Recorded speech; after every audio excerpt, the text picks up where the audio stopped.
Hello everybody, I'm MinerJaluna and welcome back to my channel. Today I thought I'd make a video that's a little bit different from the usual because it involves a huge crazy number. So I'm just going to warn you right now, if you don't like huge crazy numbers and you don't like math, then this is probably not the right video for you. Just a little warning right there. And otherwise, if you're here because of the math or you're just interested in what this video is, then let's get right to it. A phrase that you hear often when talking about Minecraft or playing Minecraft is the possibilities are endless. Well, is that true? Are the possibilities endless? Well, the answer is no. There are not an infinite amount of possibilities. There is just a very, very large amount of possibilities, and that's what I'm going to show you today. That's what we're going to calculate. So, in case you're curious, the number of different block combinations in Minecraft, possible different block combinations in a whole Minecraft world, is 1 with a quintillion zeros. That's a huge number. That is so huge that it is really basically impossible to imagine or describe in any way, shape, or form. But in this video, I'm going to do my best to describe it because that's what the video is about. So let's start with how I calculated this number. So Minecraft, if you didn't know, has a world border that generates naturally 30 million blocks out from 0, 0.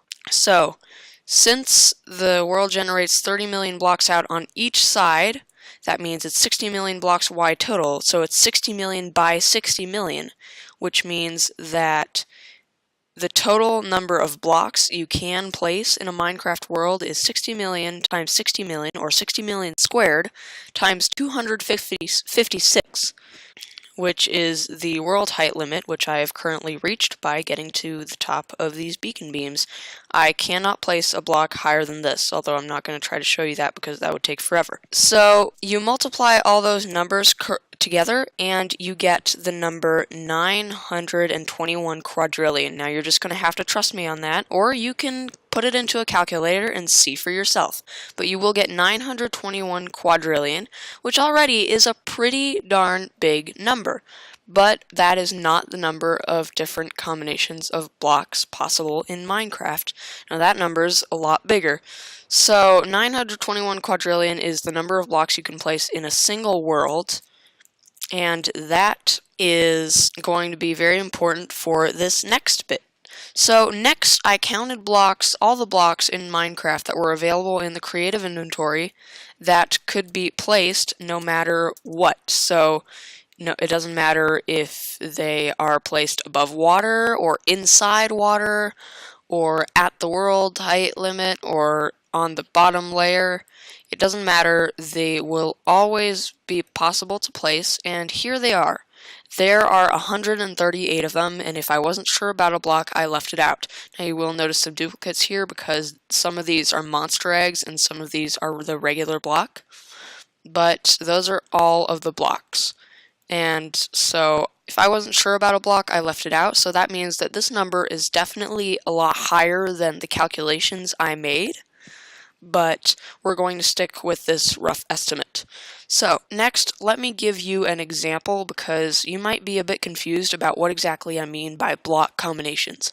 So let's imagine that I'm trying to count the number of different combinations I can make in a 2-high space.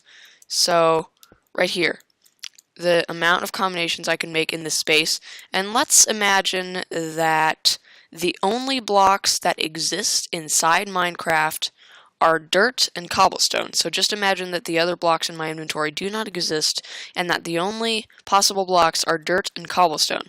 So let's start with the bottom block here. Here we can have 3 possibilities. We can have dirt, we can have cobblestone, or we can have air. So those are 3 distinct possibilities, and up here we can also have dirt, cobblestone, or air. So we have 3 possibilities on the bottom and 3 possibilities on the top. Now, what we're going to do is we're going to take 3 to the power of the different number of spaces. So the number of possibilities to the power of the number of spaces. Because every time you have a space that has those possibilities, it will multiply the possibilities by that number, if you see what I mean. So here we would have 9 possible combinations. We would have, I think, cobblestone, cobblestone, and dirt, dirt. That's 2. Air, air.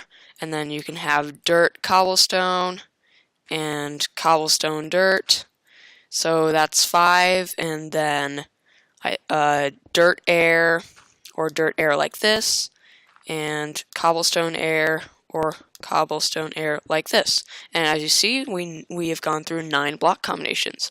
So we're going to be doing that calculation, but with much, much bigger numbers. And so the total calculation is going to be 138 to the power of 921 quadrillion. Now this number is absolutely immense. It's simply humongous. So no matter how hard I tried, I could not find a calculator that would allow me to calculate this number, which is why I tried to simplify things and just do it in my head, or, well, without the help of a calculator. So this is an approximate value. Please keep that in mind, because obviously this would be a huge number and there really isn't a way of calculating it that I know of. So we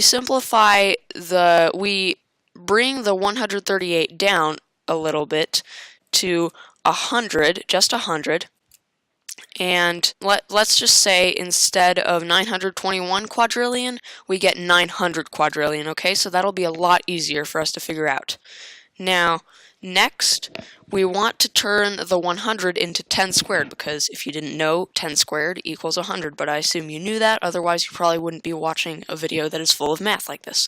So now we have 10 squared to the 900 quadrillionth power. Now, if you have 2 exponents, one is inside the parentheses and one is outside, what you do is you multiply the exponents. So we are going to multiply 900 by 2, effectively doubling the exponent, so it's going to be twice as big now, and we end up with 10 to the 1 quintillionth 800 quadrillionth power. And since 10 to the power of something has something zeros, or 10 to the nth power has n zeros, we now know that our number is 1 with a quintillion, 800 quadrillion zeros. Now that number is absolutely huge and really quite incomprehensible, so I tried to think of a few ways that maybe I could explain it to you, because I don't really understand it either. Well, first of all, it is important to realize that this does not mean 1 quintillion. 1 quintillion, for your information, has, I think, 18 zeros, and 18 zeros is not equal to 1 quintillion. Therefore, 1 quintillion zeros is not the same thing as 1 quintillion. I just wanted to get that out of the way. Now, second of all, if you wanted to know exactly how many zeros 1 quintillion was, well, I don't know exactly how many zeros that is, but I do know that, well, I researched this, the number of grains of sand on Earth is approximately 7 quintillion 500 quadrillion, or 7.5 quintillion. So that means that if you take 15 grains of sand, we're just multiplying by 2 here, if you take 15 grains of sand, just imagine it, then you magically turn those into a 0 somehow, and then you set the 0 aside. You do that with every single grain of sand in the world. You put them in groups of 15. You put them in groups of 15, and each of those groups of 15 you turn into a 0. You pile up all those zeros. That's how many zeros this number has. You need to do this with all the grains of sand on the Earth. If that doesn't help, well, try thinking of it in these terms. The approximate number of atoms in the universe is 10 to the 82nd, I think, so 1 with 82 zeros. That's the number of atoms in the universe. We are talking about 1 with a quintillion zeros, so basically like impossibly larger than this other number. Impossibly larger, like there's no comparison to be made. Way larger than the number of atoms in the universe. And if that's really confusing, well, here are 100 zeros. I did count them, I typed them out, and I'm not going to show you a quintillion zeros because that would literally take longer than I have to live. But let's imagine that I have a very fast computer, and all I did for the rest of my life, or even for my whole life from the moment I was born, let's assume I live an average lifespan. If I showed you 1,000 zeros on this page instead of 100, and I showed you 10 of these pages in 1 second, so that's 10,000 zeros per second, and I did that for the rest of my life, I would only show 1/76,000th of this number. It would actually take me 5,800,000 years to show you the whole number. And that's if I do it 24/7 for the rest of my life, assuming I live an average lifespan. One last thing, a googolplexion, if you want to Google that number, is the largest number that there is a word for.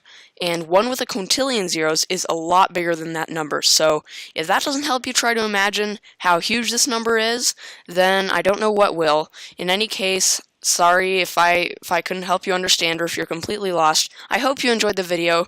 If you did, please leave a like on it. I will see you next week, and thanks for watching the video. Hope you have a great week. Bye!